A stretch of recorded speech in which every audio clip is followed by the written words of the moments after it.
স্বাগত আজকের বাংলাদেশে। আপনাদের সাথে আছি আমি খালেদ মুহিউদ্দিন। নগর জীবনে যানজট যেন আরব্য রজনীর নিয়ন্ত্রণহীন এক দানবের নাম।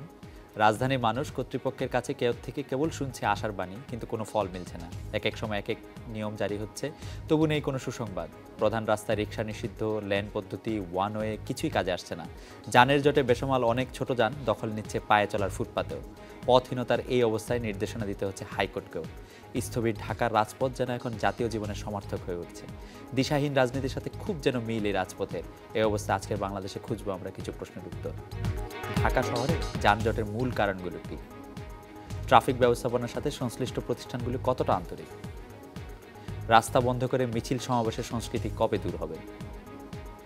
যানজট মুক্ত শহরের ব্যাপারে কতটা সচেতন নাগরিক? জানিয়ে রাখি, আজকের বাংলাদেশে আপনার মতামত প্রশ্ন পাঠাতে SMS করতে পারবেন। SMS পাঠানোর নিয়ম AKBO লিখি স্পেস দিন, লিখুন আপনার নাম, স্পেস দিয়ে লিখুন আপনার মতামত বা প্রশ্নটি, যে কোনো মোবাইল ফোন থেকে পাঠিয়ে দিন 16232 এই নম্বরে। এছাড়া ইমেল করতে পারবেন akbo@independent24.tv। ফেসবুক ও টুইটারও লিখতে পারেন aজকে.বাংলাদেশ@independent24.tv ঠিকানায়। এসব বিষয় নিয়ে আলোচনা করতে আজ স্টুডিওতে আছেন সুপ্রিম কোর্ট আইনজীবী সমিতির সাবেক সম্পাদক বিশিষ্ট আইনজীবী জনাব অ্যাডভোকেট সমর রেজাউল করিম, আছেন ঢাকা মহানগর পুলিশের যুগ্ম কমিশনার ট্রাফিক বিভাগের প্রধান জনাব ব্যারিস্টার মাহবুবুর রহমান এবং নাগরিক সমাজের একজন বিশিষ্ট প্রতিনিধি জনাব স্থপতি ইকবাল হাবিব। স্বাগত আপনাদের। আলোচনার আগে রাজধানীর যানজট নিয়ে দেখে নেব একটি প্রতিবেদন। স্বাধীন বাংলাদেশের রাজধানী হিসেবে আত্মপ্রকাশের সময় 170 বর্গ কিলোমিটার আয়তনের ঢাকার লোকসংখ্যা ছিল মাত্র 9 লাখ। 40 বছর পর এই নগরীর আয়তন যেমন বেড়েছে, তেমনি লোকসংখ্যা দাঁড়িয়েছে প্রায় 1.5 কোটি। আদর্শ নগরীর ক্ষেত্রে মোট আয়তনের 25% সড়ক বা রাস্তা থাকার কথা থাকলেও ঢাকায় রাস্তার পরিমাণ মাত্র 8%। শহরে যানবাহন আছে 6.5 লাখ। সংশ্লিষ্টরা বলছেন, বিশ্বের অনেক নগরীতে এই পরিমাণ রাস্তা দিয়ে এর চেয়ে বেশি যানবাহন চলাচল করছে।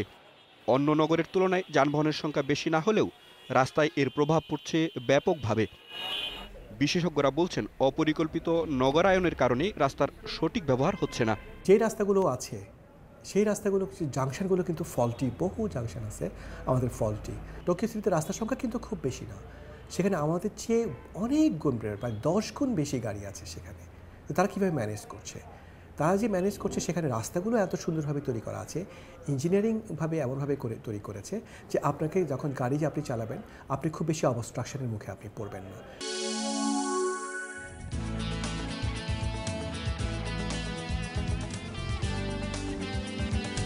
মহাজোট সরকার ঢাকা মহানগরীর যানজট নিরসনে মেট্রো রেল বা এলিভেটেড এক্সপ্রেসওয়ের মতো বড় প্রকল্প হাতে নিলেও এগুলোর বাস্তবায়নের গতি অনেক ধীর। আপনি যদি ইন্টারন্যাশনাল প্র্যাকটিস থেকে এই মেগা প্রজেক্টগুলোর ডাটা নেন, কোনো প্রজেক্টই আপনার মেট্রো রেল তো 10 বছরের আগে কোথাও হয়েছে এটা আপনারা আমাকে দেখাতে পারবেন না। আপনি যদি মাপ না দিয়ে তারপর যদি আপনি কাপড় কেটে ফেলেন তাড়াতাড়ি করে, আপনার হয় জামাটা লাগবে না অথবা আপনার বেশি কাপড় লেগে যাবে। দুইটাই সরকারের জন্য অপচয়। সুতরাং স্টাডিগুলো 3 বছরে যেগুলো নিয়ে আসছে এবং এখন কিন্তু অলরেডি বাস্তবায়নের দিকে যাচ্ছে। বলা হয় 2025 সালের মধ্যে ঢাকার জনসংখ্যা দাঁড়াবে 2.5 কোটিতে। ততদিনে পরিকল্পিত নগর গড়ে তুলতে না পারলে এটি দুঃস্বপ্নের নগরীতে পরিণত হবে। Masud Curzon, independent news, Dhaka. আমরা প্রতিবেদনটি দেখলাম। আমরা প্রথমে অ্যাডভোকেট সমর রেজাউল করিম আপনার কাছে আসি, যে আমরা দেখেছি যে অতি সম্প্রতি হাইকোর্টকে 3টি আলাদা আলাদা বিষয়ে অর্ডার দিতে হয়েছে। যে একটি আছে এরকম যে 48 ঘন্টার মধ্যে 0 পয়েন্ট সদরঘাট সড়ক মুক্ত করতে হবে। আজকে একটি অর্ডার হাইকোর্ট দিয়েছেন যে মোটরসাইকেল ফুটপাত দিয়ে চালানো যাবে না। একটু যদি বিশদ করতেন এবং এই অর্ডারগুলি হাইকোর্ট থেকে দিতে হচ্ছে কেন, সেটাও যদি একটু বলতেন। ধন্যবাদ খালেদ। বাস্তবতা হচ্ছে জনজীবন, যানজট এবং অব্যবস্থাপনায় এত বিপন্ন অবস্থায় পৌঁছেছে যে সাধারণ মানুষের ভোগান্তির পাশাপাশি বিচার প্রার্থী মানুষ এবং বিচারাঙ্গন সংশ্লিষ্ট যারা, তারা যখন বিষয়টাকে খুব সিরিয়াসলি অ্যাফেক্টেড হচ্ছিল, তখন এই ঘটনার সূত্রপাত ঘটে। বিশেষত আমাদের গুলিস্তান থেকে 0 পয়েন্ট থেকে সদরঘাট যেটা জজকোর্ট, এই জজকোর্টে যেতে কখনো কখনো 3 ঘন্টা সময় লেগে যায়। বিচার প্রার্থী, আইনজীবী এবং বিচারক যারা এর বাইরে থাকেন, তারা অনেক সময় নির্ধারিত সময়ের ভিতরে কোর্টেই যেতে পারেন না। এই কোর্টে না যেতে পারার কারণে কখনো মামলা খারিজ হয়ে যাচ্ছে, কখনো আসামি হাজিরা দিতে না পারার কারণে ওয়ারেন্ট হয়ে যাচ্ছে। নানা রকম বিড়ম্বনার ভিতর পড়ে একটি আইনজীবী প্রতিনিধিদের সংগঠিত একটা সংগঠন human right piece and environment for Bangladesh, তারা একটা মামলা করলেন বিচারপতি শামসুদ্দিন চৌধুরী এবং জাহাঙ্গীর হোসেনের আদালতে। সেখানে তারা বললেন যে ফুটপাত নির্ধারিত আছে, এই ফুটপাতে মানুষ চলবে, যানবাহন চলতে পারছে না, ফুটপাতের উপরে তো আছেই, তার বাইরে অধিকাংশ স্থান জুড়ে আছে ইংলিশ রোড সহ নর্থ সাউথ রোডে। এই অবস্থায় চলতে থাকলে যানজট তো দূরের কথা, বিচার প্রার্থীদেরও ভোগান্তি হবে। তখন মাননীয় আদালত একটা অর্ডার দিলেন যে 24 ঘন্টার ভিতরে ফুটপাত এবং ফুটপাতের সঙ্গে রাস্তা যারা অবৈধভাবে কংক্রিট ফেলে, রড ফেলে, বাণিজ্যিক বিষয় ফেলে, ভাঙা গাড়ি ফেলে দখল করে আছে, সেটা সরিয়ে দেওয়া দরকার। এই অর্ডার হওয়ার পরপরই কিন্তু সমস্ত জিনিস সরে গেল। এখন আপনি লক্ষ্য করে দেখবেন যে 0 পয়েন্ট থেকে আদালত জজকোর্ট পর্যন্ত যাওয়া এখন সময়ের ব্যাপার মাত্র। দ্বিতীয় যে মামলাটি হয়েছে এটা বিচারপতি বজলুর রহমান এবং বিচারপতি হাবিবুল গনির আদালতে।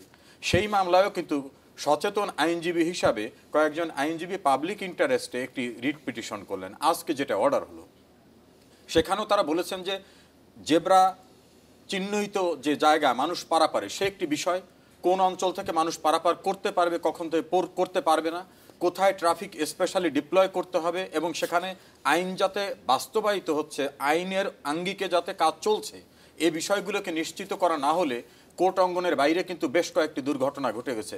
একজন আইনজীবী অতীতে মারা গেছে, আরেকজন আইনজীবী পঙ্গু হয়ে গেছে। এই রকম অবস্থা থেকে উত্তরণের জন্য আদালতের সুনির্দিষ্ট নির্দেশনা ছাড়া সম্ভব হচ্ছে না।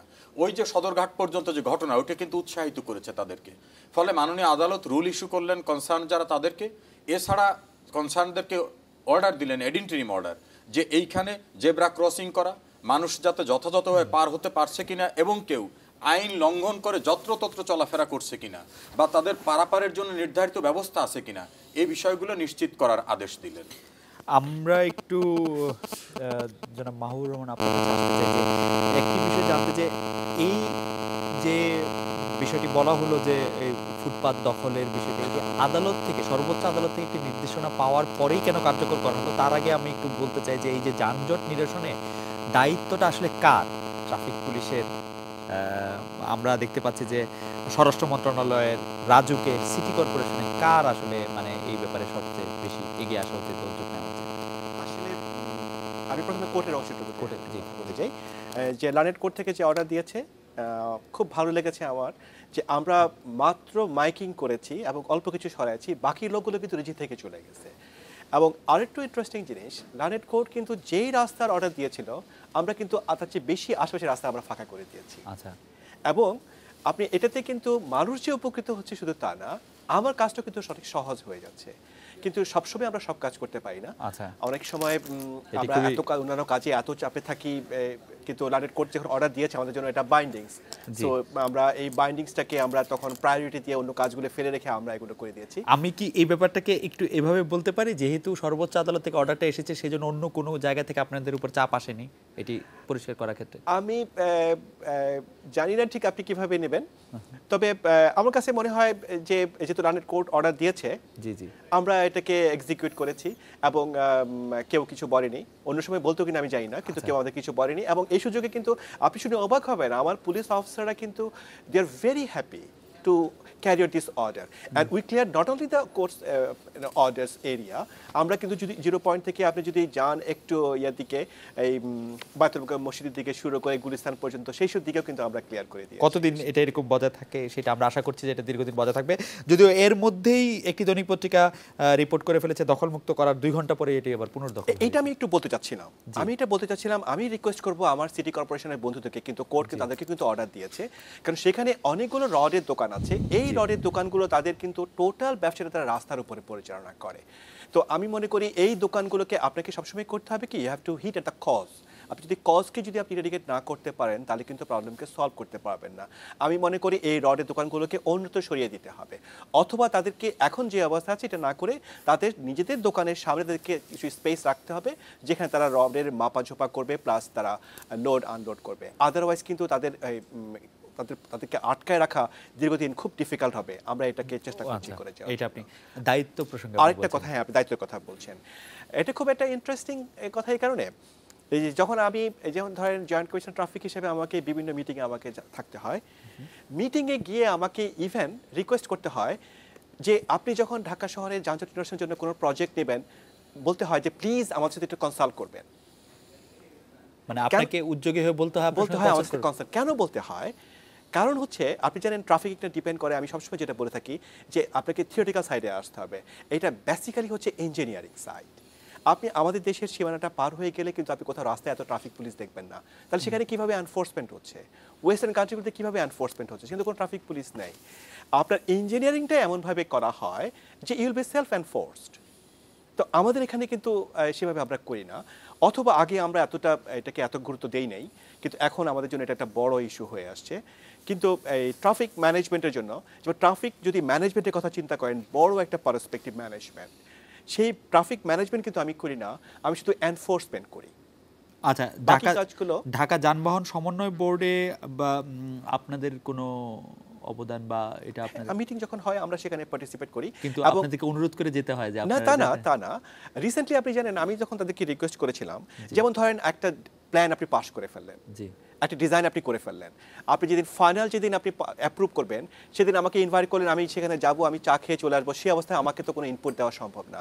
আমরা বলেছি যে you have to involve police from the day one, আচ্ছা, if necessary form a working committee, যে ওয়ার্কিং কমিটি আগে থেকে প্রথম থেকে কাজ করবে। কিন্তু টোটাল ডিজাইন যখন রেডি তখন আপনি বললেন, আমাকে ইনভাইট করলেন, আমি গেলাম মিটিংয়ে, আমি চা নাস্তা খেয়ে চলে আসলাম, পরে বললেন যে police was discussed or police was consulted, it will be appropriate, সেটা আমরা বলতে চাই। আমরা একটু ইকবাল হাবিবের কাছে আসি। জনাব ইকবাল হাবিব, আপনি আমাদেরকে একটু বলবেন যে আমরা যানজটের জন্য সরকারের বিভিন্ন প্রতিষ্ঠান বা সংগঠনকে দায়ী করছি, নাগরিকদের দায় কতটুকু সেটা একটু যদি আপনি একটু বলতেন। নাগরিকদের দায়িত্ব সবচেয়ে বেশি হবেই, কারণ আহত নিহত যারা হন তারা নাগরিকরাই হন, সরকারও হয় না। আর যে সমস্ত ইঞ্জিনিয়ারিং এনফোর্সমেন্ট যারা অথরিটি আছেন, তাদের এনফোর্সমেন্ট অথরিটি হয়তো যারা একদম পথে থাকেন তারাও কখনো কখনো আহত নিহত হন। অতএব নাগরিকরা সেই অর্থে এই দায়টা বহন করে যাচ্ছেন। তবে একটি প্রকৃত অর্থে আমি মনে করি যে দৃষ্টিভঙ্গিগত বিরাট একটি ফাঁক থাকার কারণে আজকে এই দুরবস্থাটা এমন চরম দুরবস্থা চলে গেছে। আমরা একটু আগে শুনছিলাম আমাদের ট্রাফিক কমিশনারের কাছ থেকে যে কার যে দায়িত্ব, এবং অনেক সময় অনেকে উদ্যোগী হয়ে বলতে হয় যে আমাদের সাথে কনসাল্ট করেন। একটি বিষয় খেয়াল করবেন, আদালত এখন যেন ব্যত্রাঘাত করছে বিভিন্ন প্রশাসনের বিভিন্ন জায়গায় তার নিজ নিজ দায়িত্ব পালন করার জন্য। আমি এখন কি করে সেই জায়গায় দাঁড়িয়ে বলি যে নাগরিকরা তার নিজ নিজ দায়িত্ব নিজ নিজভাবে পালন করবেন। সবচেয়ে দুঃখজনক ব্যাপার হচ্ছে 1980-90-এর দশকের পর থেকে পুলিশ সপ্তাহের সময়ও নগরের নাগরিকদেরকে সচেতন করার যে কার্যক্রম ছিল, যে কোন জায়গাতে মানুষ হাঁটবে, জেব্রা ক্রসিংটা কোন জায়গায় থাকবে। জেব্রা ক্রসিং আপনি এই শহরের যে প্রায় কম করে হলো তো 1800 কিলোমিটারের মতো রাস্তা আছে, তার মধ্যে 1/4 হচ্ছে যেখানে গাড়ি ঘোড়া চলতে পারে, সেই জায়গায় আপনি কোনো জেব্রা ক্রসিংয়ের যদি সংখ্যা দেখেন, হার্ডলি 6 থেকে 8% জায়গায় জেব্রা ক্রসিং আছে, হয় মুছে গেছে অথবা দিতেই ভুলে গেছেন। কোন জায়গাতে মানুষ হাঁটবে, কিভাবে হাঁটবে, ফুটপাথ দিয়ে হাঁটবে কিভাবে, ফুটপাথ সে দখলমুক্ত আছে কিনা, পথচারী প্রাধান্য ব্যবস্থাপনা আছে কিনা, এই বিষয়ে নগর সচেতন করার কার্যক্রম গত 20 বছর ধরে অনুপস্থিত। প্রতি বছর 7% হারে এই নগরে মানুষ আগমন করছে, যারা অ্যাবসলিউটলি গ্রাম থেকে আসা, তার পক্ষে নগরের নিয়ম কানুন আইন, পথের কোন দিক দিয়ে হাঁটতে হবে, কোন দিক দিয়ে যেতে হবে কিছু সে জানে না। এইখানে নন মোটরাইজ অনেক চালক আছেন যারা এই আইনের কোনো ধরনের শিক্ষা লাভ করার কোনো পদ্ধতিগত অবস্থান এই শহরে নাই। সেই অর্থে আমি মনে করি আমাদের নাগরিকদের একটা বড় দায়িত্ব রয়েছে নিজেদেরকে সচেতন করা। এই জায়গায় যেসব সংগঠন রয়েছে, নাগরিক সংগঠন রয়েছে, সামাজিক সংগঠন রয়েছে, দায়িত্বশীল বিভিন্ন কর্মকাণ্ড যারা করছেন, যুব সমাজ থেকে শুরু করে বয়োবৃদ্ধ পর্যন্ত, তাদের একটা বিরাট দায়িত্ব রয়েছে নগরবাসীদেরকে তার নিজ নিজ সেফটি সিকিউরিটির জন্যে নিজ নিজ দায়িত্বের জায়গাটুকু সচেতন করা। এবং সেই সঙ্গে সরকারকে অবশ্যই সেই উদ্যোগটা নিতে হবে যে এই উদ্যোগগুলো, অর্থাৎ নগর জীবন থেকে যে উদ্যোগগুলো আসছে তাকে সাহায্য করার সাপেক্ষে জেব্রা ক্রসিংগুলি যথাযথ জায়গায় করা। কোন জায়গা দিয়ে, একটা কথা কিন্তু পরিষ্কার, এখন পর্যন্ত সরকারের নীতিমালায় সড়ক ব্যবস্থাপনা যে একটি ইঞ্জিনিয়ারিং সায়েন্স, সেই অনুযায়ী যে এই সড়ক ব্যবস্থার মোড়গুলো ডিজাইন করতে হবে, তার ট্রাফিক সিগন্যালিংগুলো ডিজাইন করতে হবে, এবং সেই সঙ্গে জেব্রা ক্রসিং অর্থাৎ পথচারী চলাচলটাও ডিজাইন করতে হবে, এই ধারণাটা বোধ এখন আমরা গ্রহণ করতেই পারি নাই। এবং এই রকম একটা অবস্থায় নগর বা নাগরিক জীবনের সবচেয়ে বেশি দুর্বিষহ অবস্থায় যে নাগরিকরা রয়েছেন, তার দায় তাকে বারবার মনে করিয়ে দিয়ে আমি এই দায় নিতে রাজি নই। আমি আবারও বলছি, এটি একটি সম্মিলিত দায় এবং সেই দায় সবার আগে সরকারের নাগরিকদেরও নিজ নিজ ক্ষেত্রে সচেতন করা এবং যারা সচেতন নয় তাদেরকে কোনো না কোনোভাবে সরকারের, পুলিশের এবং বিআরটিএর সাহায্য নিয়ে এই নাগরিক সমাজে বসবাস করার নিয়ম কানুনগুলো ওয়াকিবহাল করাও, এই দায়িত্বটা আমরা নিতেই পারি। আমরা আপনাকে ধন্যবাদ। আমরা একটি বিরতি নিব, বিরতির পর আমরা কথা বলবো যে আমাদের প্রতিবেদক মাসুদ কার্জনের সঙ্গে। মাসুদ কার্জনের কাছ থেকে জানতে চাইব যে রাজধানীতে ফিটনেসবিহীন গাড়ির বিরুদ্ধে পুলিশ কোনো ব্যবস্থা নিচ্ছে না, এরকম একটা অভিযোগ অনেক দিন ধরে আমরা শুনছি। এই ব্যাপারে আপনার প্রত্যক্ষ অভিজ্ঞতা আপনি আমাদেরকে জানাবেন বিরতির পর। আমাদের সঙ্গেই থাকবেন। আমরা একটি বিরতি নিচ্ছি, বিরতির পর ফিরে আসছি আবার আজকের বাংলাদেশে।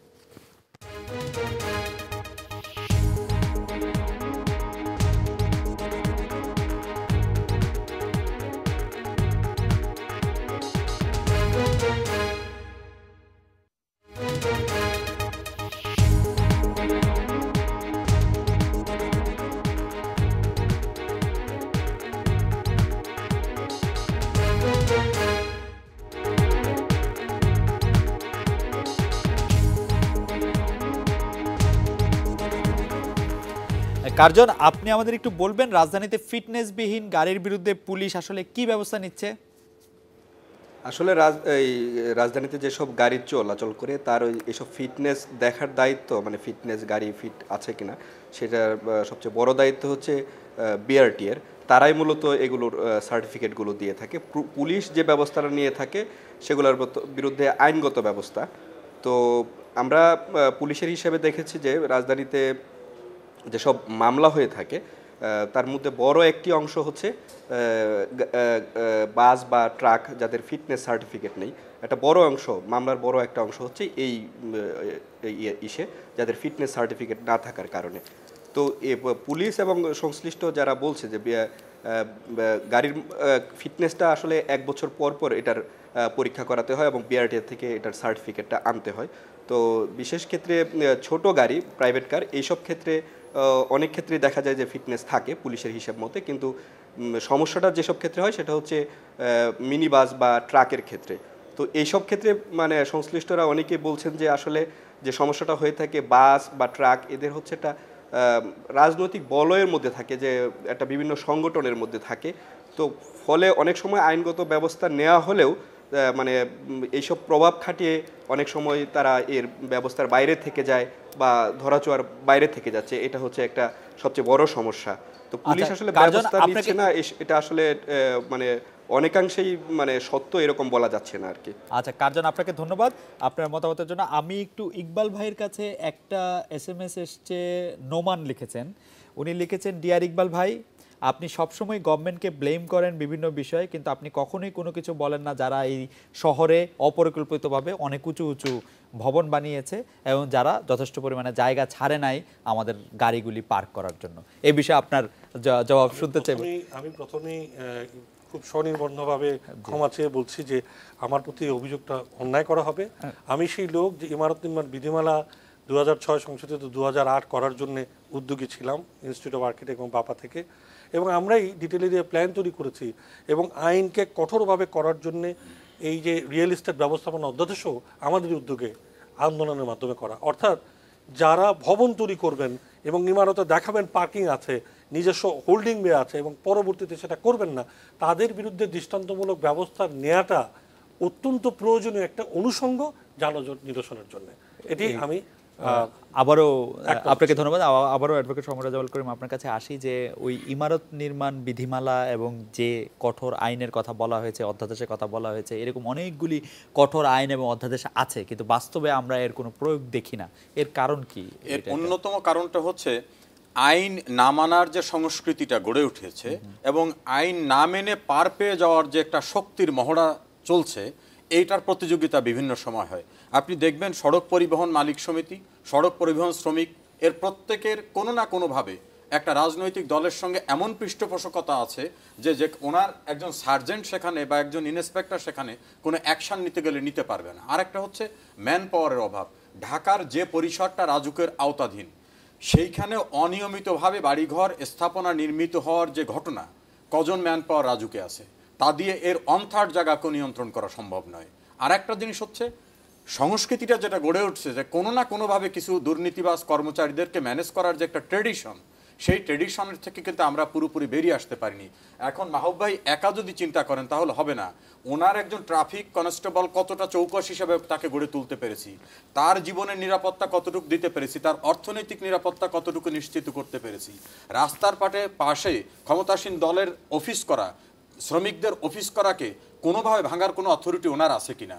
সমন্বয়ের প্রচণ্ড অভাব, সামগ্রিকভাবে বলা যেতে পারে পরিকল্পনার অভাব, সমন্বয়ের অভাব, ম্যান পাওয়ারের অভাব এবং তাদের জন্য নিশ্চিত একটি নিরাপত্তা নিশ্চিত করার অভাব। আমরা সাধারণভাবে পারসেপশন এবং অনেকগুলো SMS এখানে আসছে যে এটা সাধারণ পারসেপশন হচ্ছে, আপনি যতগুলি কারণ বললেন সবগুলি কারণে কোনো কোনোভাবে আসছে, কিন্তু সাধারণ পারসেপশন হচ্ছে যে পলিটিক্যাল প্রেশার এবং পলিটিক্যাল মানে রাজনীতিকরণ করাটা হচ্ছে সবচেয়ে বড় কারণ। আমি বললাম একটা অর্গানাইজেশনে বিএনপির নেতাও দেখা যায়, সভাপতি আছেন, সেক্রেটারি আছেন আওয়ামী লীগের, সম্মিলিতভাবে তারা একটা সিন্ডিকেট, তারা সড়ক পরিবহন, তারা এই ফেডারেশন, তারা ওই ফেডারেশন, নানা রকম দোকান খুলে রাস্তাঘাট দখল করা এবং সেখানে কিছু করতে গেলে সারেন্ডার করা। খালেদ মহিউদ্দিন আপনি জানেন, সারেন্ডার করেই কিন্তু আমরা রাস্তায় বেপরোয়াভাবে মানুষ খুন করার অপরাধকে একটা ছোট্ট দণ্ডের ভিতরে নিয়ে আসছি। আমরা রাজনৈতিক সিদ্ধান্ত নিতে পারিনি যে নৃশংসতা যে ঘটাবে তাকে হত্যার দায়ে দণ্ডিত করা হবে। এরশাদ সাহেবের সময় এই ঘটনা ঘটাবার পরে এত রাজনৈতিক দল আসছে, রাস্তায় এত কান্না হচ্ছে, এত সমাবেশ হচ্ছে, নিরাপদ সড়ক চাই, কান্নায় আহাজারি দেখছি, কিন্তু আইনটি সংশোধন করার মতো সাহস কিন্তু রাজনীতিবিদরা রাখছেন না। আমি একটু ডিএমপি ট্রাফিক প্রধান মাহবুব ভাইয়ের কাছে আসি যে মোটরযান আইনের কোনো সীমাবদ্ধতা আছে কিনা, যে কারণে আপনি মনে করেন যে এই যানজট নিয়ন্ত্রণে বা অবৈধ যান নিয়ন্ত্রণে আপনারা ভূমিকা রাখতে পারছেন না, এরকম কোনো? না, আমি আসলে আইনের সীমাবদ্ধতার কথা বলবো না, তবে যেটা বলতে পারি, আইনের কথা যেটা বলতে পারি, আমাদের যে পানিশমেন্টের প্রভিশন আছে, প্রভিশনগুলোকে আর একটু বাড়ানোর প্রয়োজন আছে। রিসেন্টলি আপনি দেখেছেন ইন্ডিয়াতে তাদের সে পেনাল প্রভিশনগুলো আছে, এইসব ট্রাফিক ভায়োলেশনের জন্য সেগুলোকে আরও বাড়া যাচ্ছে। তবে আমি যেটা বলবো, আইনের স্পিরিটটা হচ্ছে, যে কোনো আইন করা হয় না কেন, আইনের স্পিরিট হচ্ছে বেশিরভাগ লোক আইন মানবে, অল্প কিছু লোক অমান্য করবে, তাদেরকে আপনি এনফোর্স করবেন। কিন্তু এমন যদি অবস্থা হয় বেশিরভাগ লোক অমান্য করা শুরু করে, can you enforce each and everybody? তো আমি রিকোয়েস্ট করব যে আমাদের যে এখনকার যে ট্রাফিকের যে অবস্থা, সেই অবস্থায় আমাদের ট্রাফিক অফিসারদের আপনার জাংশন ম্যানেজ করাই খুব ডিফিকাল্ট হয়ে যায়। তার মধ্যে যদি বেশিরভাগ লোক যদি অমান্য করা শুরু করে তখন খুব ডিফিকাল্ট হয়ে যায়। আপনি অবাক হয়ে যাবেন, পার ডে আমরা প্রায় 150 গাড়িকে ইলিগাল পার্কিংয়ের জন্য আমরা টো করছি পার ডে। তারপরেও কিন্তু একটা সহনীয় পর্যায়ে আসে নাই। কেন আসে নাই? কারণ আমি যে 150 গাড়ি টো করছি এবং আমি যে টো করি, মাসে যে গাড়ি টো করি, লন্ডন মেট্রোপলিটন পুলিশ আমি একদিনে যা করি সারা মাসেও এত গাড়ি টো করে না।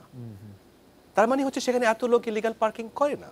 তো আমাদের এখানে যেটা হয়ে গেছে যে মানুষের যে টেন্ডেন্সি যে মানুষে পার্ক করছে, আবার অন্য একটা যদি সাইডে যান, if you say that you can't park here, that you have to show the where is the yes parking. If there are no parking, you have to show them yes parking. তো yes parking এর জন্য কোথায় park করবে সেই জায়গাগুলোকে আপনাকে earmark করে মানুষকে দেখাতে হবে এখানে করার জন্য। এবং আমি মনে করি সিটি কর্পোরেশন, আমি দেখেছি যে এটার উপরে কাজ করছে, তারা বলছেন এটা খুব দ্রুত এটা করার প্রয়োজন। আর আইনের যে অবস্থায় আছে, আইনের আমি মনে করি যে আপনার এই কথার সাথে একজন ফয়সাল উনি একমত পোষণ করেছেন যে এক্সপ্লোর 1-এর concept in major roads stop unauthorised parking on Gulshan Avenue, many police vehicles are unfit. এটা হচ্ছে ওনার মতামত। সত্যিকার অর্থে আমরা অনেক পুরনো গাড়ি ইউজ করি, আপনি জানেন, এবং যা গাড়ি আমাদের আছে, আমাদের ফ্লিটে আরও প্রচুর গাড়ির প্রয়োজন হয়, এবং যেটা আমরা করতে চাই না, ইচ্ছার বিরুদ্ধে আমরা আমাদের গাড়ির জন্য রিকোয়েশন করতে হয়। এটা করলে আমাদের ইমেজ ক্রাইসিস হয়, কারণ কারো একাধিক গাড়ি নেই। আপনার হয়তো একটা মাইক্রো আছে, আপনার ফ্যামিলি ইউজ, বিজনেস ইউজের জন্য হয়, কিন্তু আমাকে যদি রিকোয়েশন করতে হয় তখন আপনারও খুব কষ্ট হয়। কিন্তু আমাদের যে ডে টু ডে আমাদের যে নিড, সেটা আমাদের যে ফ্লিট আছে এটা আমাদেরকে এটা সাফিসিয়েন্ট না। এই জন্য অনেক সময় সত্য আমরা প্রায় 30 বছরের পুরনো গাড়িও আমরা ইউজ করি বাধ্য হয়ে। এবং আমি মনে করি যে পুলিশ ডিপার্টমেন্ট আমাদের নিজস্ব ওয়ার্কশপ আছে দেখে আমরা এগুলোকে ঠিক করে আমরা চালাতে পারতেছি, অন্য কোনো ডিপার্টমেন্ট এটা পারতো কিনা আই হ্যাভ এভরি ডাউট। আমি স্থপতি ইকবাল হাবিবের কাছে অরিজিনাল কোশ্চেনটা নিয়ে যেতে চাই, যেটা আমাদের প্রথম কোশ্চেন ছিল, ঢাকা শহরে যানজটের মূল কারণগুলো কি? মূল কারণ হলো দৃষ্টিভঙ্গিগত যথাযথ ব্যবস্থা গ্রহণ না করা। আপনার খালেদ মহিউদ্দিন, আপনার ছবির পাশাপাশি এতক্ষণ ধরে অনেকক্ষণ ধরে লাইভ ছবি দেখানো যাচ্ছিল ঢাকা শহরের যে কোনো একটি সড়ক, হয়তো আপনি দেখবেন ওই সড়কটার 70 থেকে 80% জায়গা জুড়ে আছে প্রাইভেট কার। আমার এই 1296 কিলোমিটার রাস্তার মাত্র এই পুরো 1296-এর মধ্যে মাত্র 120 কিলোমিটার রাস্তা আছে যেখানে বাস চলাচল করতে পারে। সেই রাস্তাগুলোর 70% যদি এই প্রাইভেট কার এভাবে করে, তাকিয়ে দেখেন কিভাবে করে পুরো রাস্তার ক্রস সেকশনগুলো ভরাট করে আছে। তাহলে কি করে আপনি মনে করছেন এরকম একটা শহরে গণপরিবহন ব্যবস্থা না তৈরি করে আপনি একটা যানজটের শহরে থাকবেন না? মূলত পথচারী প্রাধান্য, পথচারী নির্ভর একটি ব্যবস্থাপনা, সেটিও যদি তৈরি করা যেত, আজকে ট্রাফিক যানজট সমস্যা অনেক কমে যেত। তার কারণ হচ্ছে প্রতিদিন যে 1.5 কোটি ট্রিপ তৈরি হয়, ট্রিপ মানে হলো মানুষ ঘর থেকে বেরিয়ে তার কর্মস্থলে যাওয়া একটি ট্রিপ, এই ট্রিপের সিংহভাগ মানুষ হেঁটেই যেতে পারতো, কারণ এর দূরত্ব হচ্ছে 1 কিলোমিটার থেকে 1.5 কিলোমিটার। সিঙ্গাপুরের মতো শহরে যাদের অর্থনৈতিক সামর্থ্য আমাদের চেয়ে অনেক বেশি, সেখানে 1 থেকে 1.5 কিলোমিটার তারা হেঁটেই যায়। আমরা হেঁটে যেতে পারছি না কেন? হেঁটে যাওয়ার পুরো প্রতিবন্ধক অবস্থা তৈরি করে রাখার কারণে আদালতকে রায় দিতে হচ্ছে। আমরা একই সঙ্গে পথচারী যারা চলাচল করে তাদেরকে ফুটওভার ব্রিজ দিয়ে উপরে উঠিয়ে আবার নামানোর ব্যবস্থা করছি, এবং তাদেরকে একই সমতলে সুন্দর ফুটপাথ দিয়ে যদি চলাচলের ব্যবস্থা করতে পারতাম, তাহলে একটা বিরাট জনগোষ্ঠী, প্রায় 40% যানজট চাপ কমে যেত। এক। দ্বিতীয়ত, গণপরিবহন ব্যবস্থার নামে আজও আমরা বাস, র্যাপিড ট্রান্সপোর্ট, কমিউটার রেল ইত্যাদি থেকে সরে এসে এলিভেটেড এক্সপ্রেসওয়ে তৈরি করার জন্য হিউজ প্রজেক্ট প্রোফাইল নিয়ে বসে আছে। এবং যেটি আবার আমাদের বিআরটি এর আমাদের ডিটিসিবির সালাউদ্দিন সাহেব বলছিলেন, 10 বছর লাগবে, 15 বছর লাগবে এই ধরনের প্রকল্প করতে, মেট্রো রেল করতে অথবা এলিভেটেড এক্সপ্রেসওয়ে করতে। কিন্তু বিশ্বাস করুন, বিআরটিএ করতে লাগবে 6 মাস। পথচারী প্রাধান্য নির্ভর একটি ব্যবস্থাপনা করতে লাগবে 6 থেকে 6 মাস থেকে 1 বছর। কারণ এগুলোর যে বাজেট, এগুলোর যে ইনভলভমেন্ট এন্ড ইনভেস্টমেন্ট, তার জায়গাটা হচ্ছে খুব কম খরচ করতে হবে এবং ছোট ছোট হারে খরচ করতে হবে, কিন্তু রাজনৈতিক দৃঢ়তা লাগবে অনেক বেশি, এবং involvement of all sorts of political, একদম পৌর প্রশাসক থেকে শুরু করে, কমিশনার থেকে শুরু করে রাজনৈতিক নেতৃবৃন্দের প্রতিটি স্তরের মানুষের যেমন লাগবে।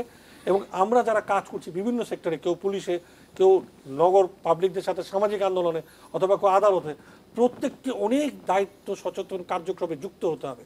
এই জায়গাটুকুতে সরকার এখন পর্যন্ত একটি সংঘবদ্ধ কার্যক্রম নেওয়ার ব্যবস্থা নেন নাই।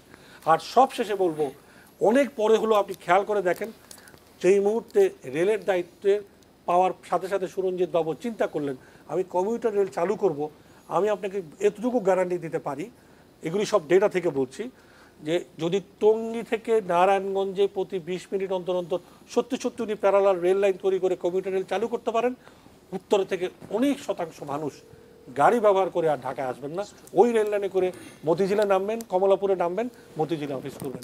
আমরা এই সম্ভাবনাগুলোকে এখন পর্যন্ত, চারপাশের নৌপথ এখন পর্যন্ত আমরা চালু করতে পারি না। নৌপথ চালু করে তো এটার কোনো একটা কারণ হচ্ছে আসলে এখন পর্যন্ত দৃষ্টিভঙ্গিগতভাবে এইটাকেই চালু করা বা এইটাকে জোর দিয়ে প্রাধান্য দিয়ে কার্যক্রম নেওয়ার কোনো ঐকান্তিক প্রয়াস আমরা নিতে পারি নাই।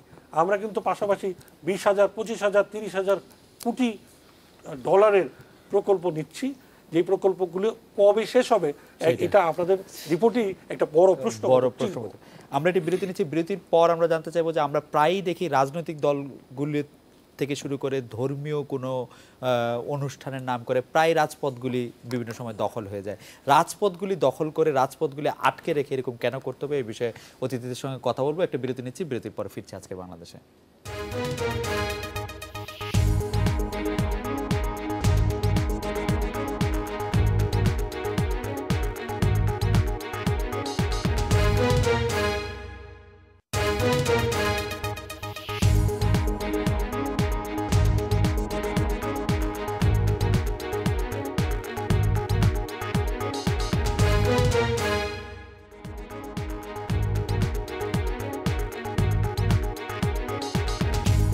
বিরতির পর ফিরে এলাম আজকের বাংলাদেশে।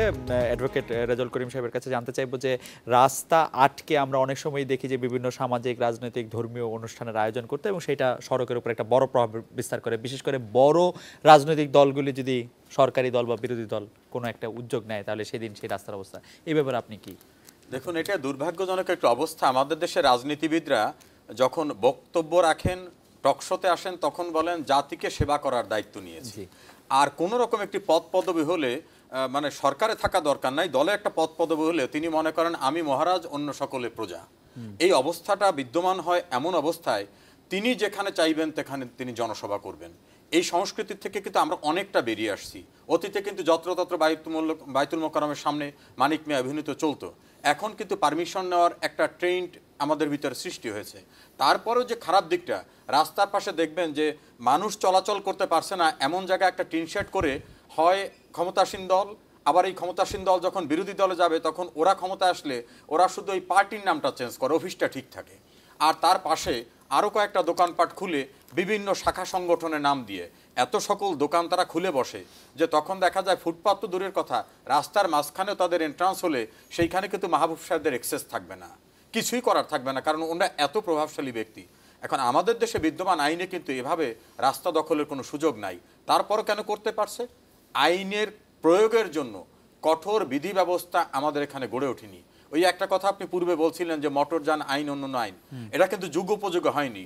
লন্ডনে কিন্তু একই ব্যক্তি দ্বিতীয় দফা একটা অপরাধ করলে, তৃতীয় দফা অপরাধ করলে একটা সময় সে ব্ল্যাক লিস্টেড হয়ে যায়। আমাদের দেশের সিস্টেমকে কিন্তু গড়ে উঠতে পারিনি আমরা। আর ফুটপাত থেকে শুরু করে জনসভা রাস্তাঘাট দখল করে করার যে মানসিক অবস্থাটা, এই মানসিক অবস্থাটা থেকে ফিরিয়ে আনার জন্য যে অবস্থাটা বর্তমানে শুরু হয়েছে, এই অবস্থাটাকে যদি আরও কঠোর করা যায়, যেমন আগে কিন্তু যখন তখন যার করা যেত, এখন কিন্তু করা যায় না, সেই ক্ষেত্রেও সমস্যা হয়। কি সমস্যা হয়? দেখা গেল ওনার এক প্লাটুন পুলিশ গিয়ে বলছে যে আপনি এখানে করতে পারবেন না, বলে আমরা ধর্মীয় কাজে করতেছি, করতে পারবো না, দেশটা কি আপনার নাকি, সরকারের নাকি? ভাবটা যেন সরকার মঙ্গল গ্রহ থেকে নেমে আসছে। ক্ষমতায় যারা থাকেন তারা যতটুকু না, বা বিরোধী দলে যারা থাকেন তারা আরও ডিসপ্যারেট হয়ে যান। এইটা হলো রাজনীতিবিদদের মানসিকতার পরিবর্তন যদি না আসে, তাহলে জনসেবার নামে, নিজের রাজনৈতিক চর্চার নামে জনভোগান্তি প্রতিনিয়ত তারা সৃষ্টি করে চলেছেন। আমরা এই প্রসঙ্গে ব্যারিস্টার মাহবুবের মতামত শুনবো, তার আগে আমাদের দুজন দর্শক দুটি বিষয়ে মতামত দিয়েছেন, এটিও একটু আলোচনায় আনার জন্য অনুরোধ করছি। একটি জন হচ্ছে ফরাদ মাহমুদ, উনি বলেছেন যে মোটরসাইকেল বিক্রির সময় প্রয়োজনীয় কাগজপত্র সহ বিক্রি করার নির্দেশ দেওয়া যায় কিনা। আরেকজন দর্শক ইরাজ বলেছেন যে যানজট কমাতে হলে রাস্তার দিকে মুখ করে কোনো দোকান দেওয়ার অনুমতি দেওয়া যাবে না, যদি আপনি একটু। আমি প্রথমে প্রশ্ন থেকে শুরু করি। যেমন মোটরসাইকেলে একটা বড় একটা সমস্যা হচ্ছে, মোটরসাইকেল যখন বিক্রি করছে তারা কিন্তু রেজিস্ট্রেশন করতে পারতেছে না, কারণ যখন লোনে কিনতেছেন আপনি, তখন মোটরসাইকেল কিন্তু বিক্রেতা আপনাকে সবগুলি পেপার হ্যান্ড ওভার করছে না, না করলে আপনাকে তখন অন টেস্টে ইউজ করতে হয়। তখন আমরা কিন্তু অন টেস্টে কিন্তু অ্যালাউ করতে পারি না আইন অনুযায়ী, যেমন আমাদেরকে তখন সেখানে তাকে প্রসিকিউট করতে হয়। তো আমার মনে হয় এটা একটা সলিউশন বের করা উচিত। যেমন একটা হতে পারে যে যতদিন আপনার লোন পেমেন্ট হবে না ততদিন এটা রেজিস্ট্রেশনটা হবে বিক্রেতার নামে, ওই যে ফার্ম থেকে আপনি কিনেছেন বা যে এজেন্সি থেকে কিনেছেন সেই এজেন্সির নামে, কিন্তু যখনই আপনার পেমেন্টটা শেষ হয়ে যাবে তখন আপনার নামে ট্রান্সফার করে দেবে। তো সেক্ষেত্রে শুধু একটা সমস্যা হবে, সেক্ষেত্রে আপনার ট্রান্সফারের যে ফিটা সেটা আপনার জন্য একটু বাড়তি খরচের ব্যাপার হবে।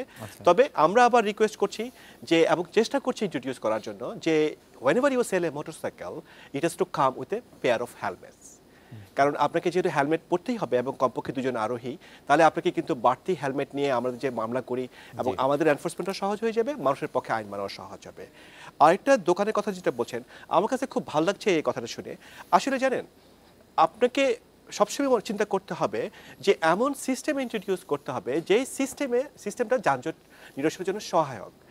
আপনি যেমন ধরেন, ছোট একটা উদাহরণ দেই, নিউ মার্কেট। আপনি এমন একটা জায়গায় নিউ মার্কেট করেছেন যেখানে যে গাড়িগুলো আসবে 100% গাড়িকে আসা বা যাওয়ার সময় রাইট টার্ন করতে হবে।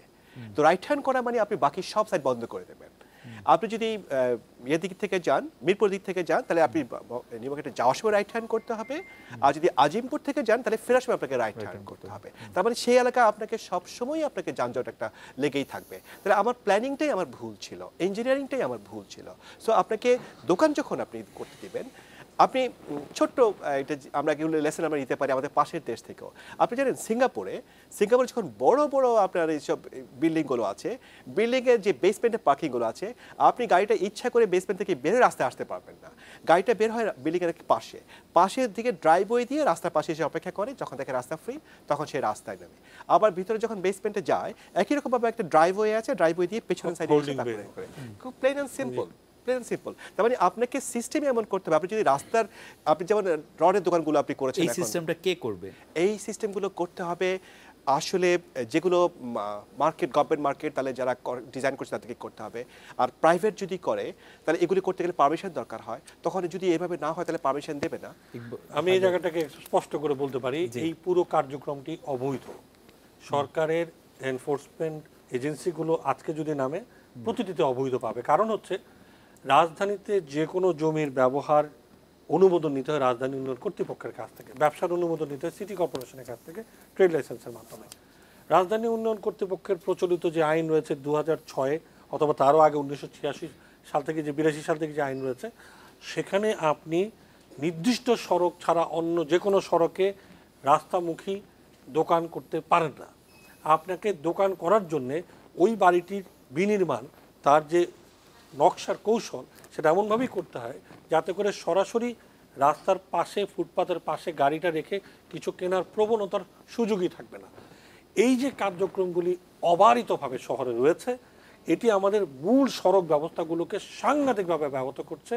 এই জায়গায় আমি দর্শককে সম্মান জানিয়ে বলতে চাই, সরকারের এই একটা জায়গায় যদি আজকে প্রচণ্ডভাবে কঠোর নিয়ন্ত্রণ করা শুরু করে, আপনি দেখবেন এই অবৈধ পার্কিংয়ের পুরো প্রবণতাটাই অনেক দ্রুত হারে কমে যাবে।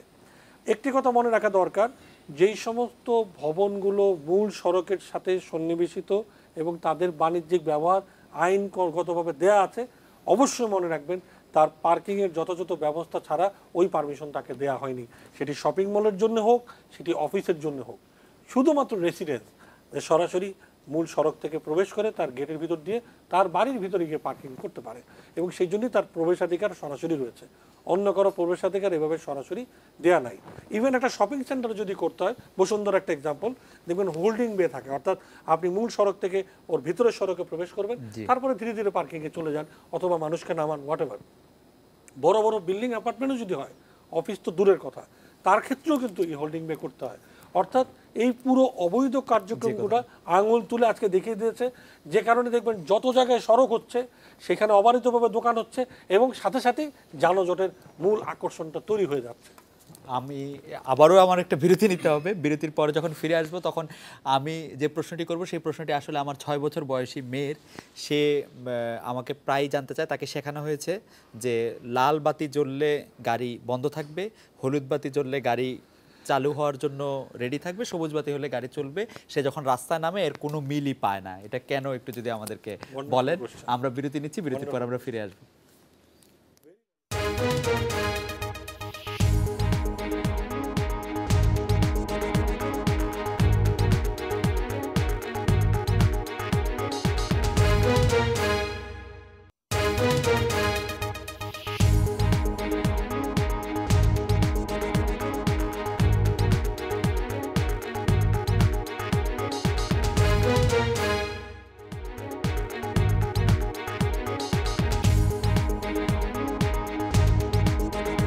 বিরতির পর ফিরে এলাম। আজকের বাংলাদেশে জানতে চাইছিলাম বেরেছে মাহবুবের কাছে যে রাস্তায় যে বাতিগুলি আছে সেই বাতিগুলি অনুযায়ী গাড়ি চলে না কেন?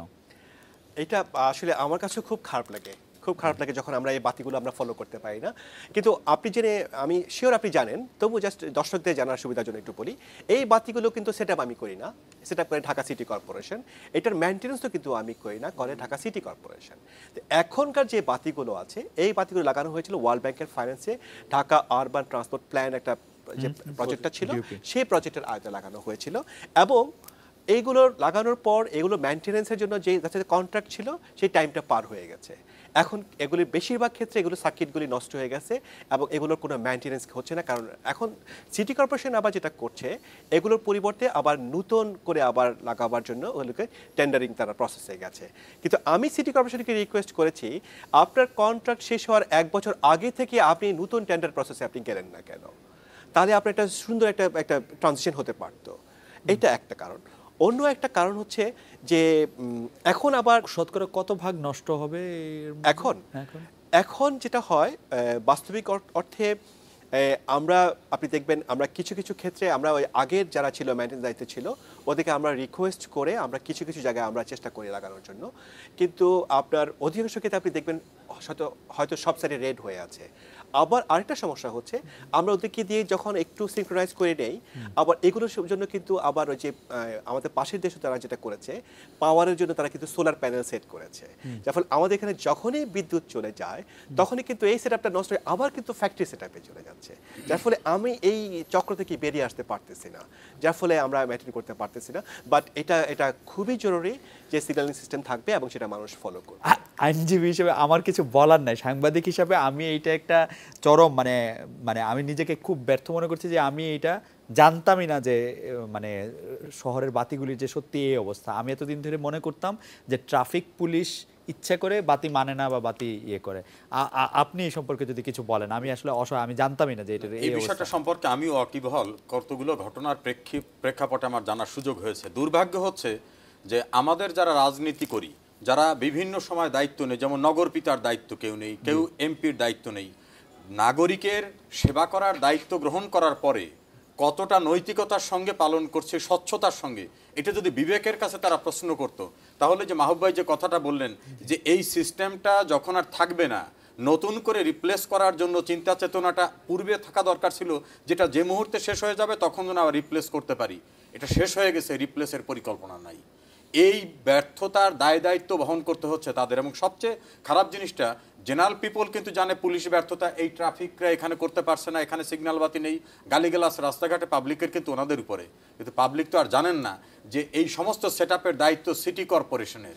আর সিটি কর্পোরেশনের কাজকর্ম করার সঙ্গে যোগাযোগ মন্ত্রণালয় কিভাবে সম্পৃক্ত, স্থানীয় সরকার মন্ত্রণালয় কিভাবে সম্পৃক্ত, সমন্বয়ের এত প্রচণ্ড অভাব। আমার মনে হয় আমাদের অত্যন্ত দরিদ্র দেশ নেপাল, সেখানে গেলে কিন্তু একটা গাড়ি ওভারটেক করে না, তারা একটা ট্রাফিক সিগন্যালকে যথাযথভাবে ফলো করে এবং সিগন্যালটি সেভাবে প্রতিপালিত হয়ে আসছে। তাদের চেয়ে অনেক সচ্ছল দেশ হওয়া সত্ত্বেও আমাদের রাজনীতিবিদদের ব্যর্থতা, আমাদের ক্ষমতায় যারা অধিষ্ঠিত হয় তাদের ব্যর্থতা, নিজেকে নিয়ে ব্যস্ত থাকা ব্যর্থতা, জনসেবার নামে জনসেবক না হয়ে জনশাসক হওয়ার চিন্তা চেতনা। ইকবাল ভাই, আপনি যদি কিছু বলেন। আমার আসলে আমি প্রথমত মনে করি দায়বদ্ধতাহীন যে যাত্রা আমরা চালু করেছি সেটি কিন্তু এই আইনের শাসন পুনঃপ্রতিষ্ঠা করার, বঙ্গবন্ধু শেখ মুজিবুর বিচারের পরে আমাদের ধারণা ছিল যে আইনের শাসন প্রতিষ্ঠিত হবে, মানুষ আইনের প্রতি শ্রদ্ধাশীল হবে। কিন্তু আপনি দেখবেন দায়বদ্ধতায় আনা, বিশেষভাবে সরকারি কর্মকর্তা কর্মচারীদেরকে দায়বদ্ধতার মধ্যে আনাটা এমনই ব্যাপক হতাশাজনক অবস্থার মধ্যে চলে গেছে, যার কারণে বাতি শেষ হয়ে গেছে, চুক্তি শেষ, সেইগুলি রিপ্লেস করার মতন সৎ চিন্তাটা করার সময় অবকাশ কেউ পাননি।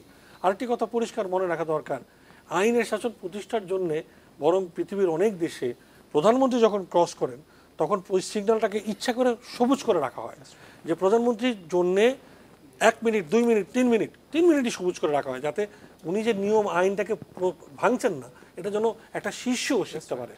কারণ মনে রাখতে হবে ভবিষ্যৎ প্রজন্ম, ওই শিশুটি সে যখন দেখবে বাতি জ্বলছে লাল এবং ট্রাফিক সিগন্যাল বলছে চলে যাও, তখন কিন্তু তার মধ্যে এই আইনকে অমান্য করা, আইনের প্রতি অনীহা অটোমেটিক্যালি জন্মে যাবে।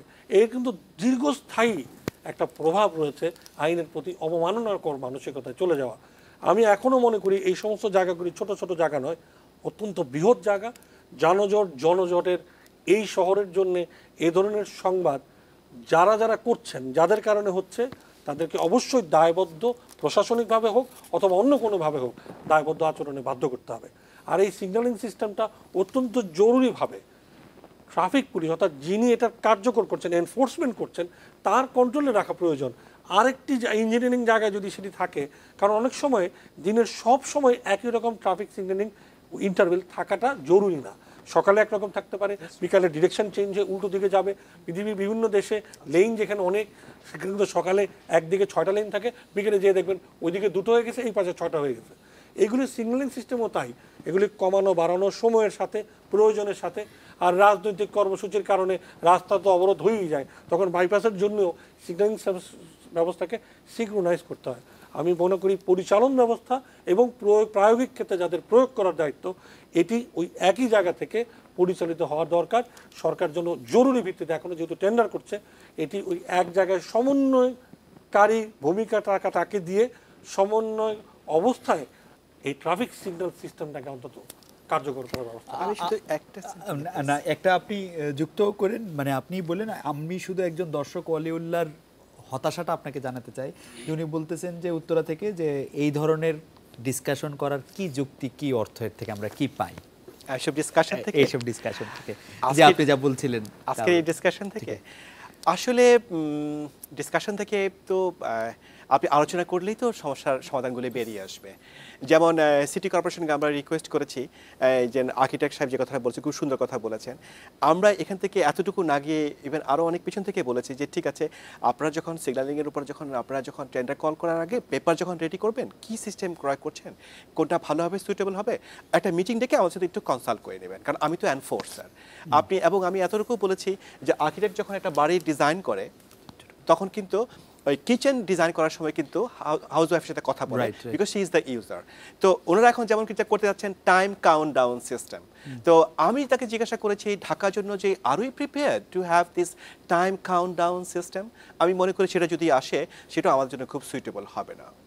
আর যেটা বলছেন আলোচনা করে কি হয়, এই প্রশ্নের উত্তর রেজা ভাই দেখ, আমাদের হাতে 20 সেকেন্ড। আলোচনা করে অবশ্যই উত্তম একটি প্রতিকার পাওয়া যায়। আলোচনার মধ্য দিয়ে যারা কনসার্ন তাদের সচেতনতা বৃদ্ধি হবে, তাদের যে নির্লিপ্ত মানসিকতা সেই মানসিকতায় যেমন আঘাত হয়, যেমনি জনসচেতনতা বৃদ্ধি পায়, নীতি নির্ধারকদের ভিতরে একটা তাগিদ বোধ কাজ করে। কাজে আলোচনার মধ্য থেকেই কিন্তু ভালো কিছু বেরিয়ে আসে। আমরা আশা করব যে নীতি নির্ধারকদের মধ্যে সেই জরুরি তাগিদটা বেরিয়ে আসুক।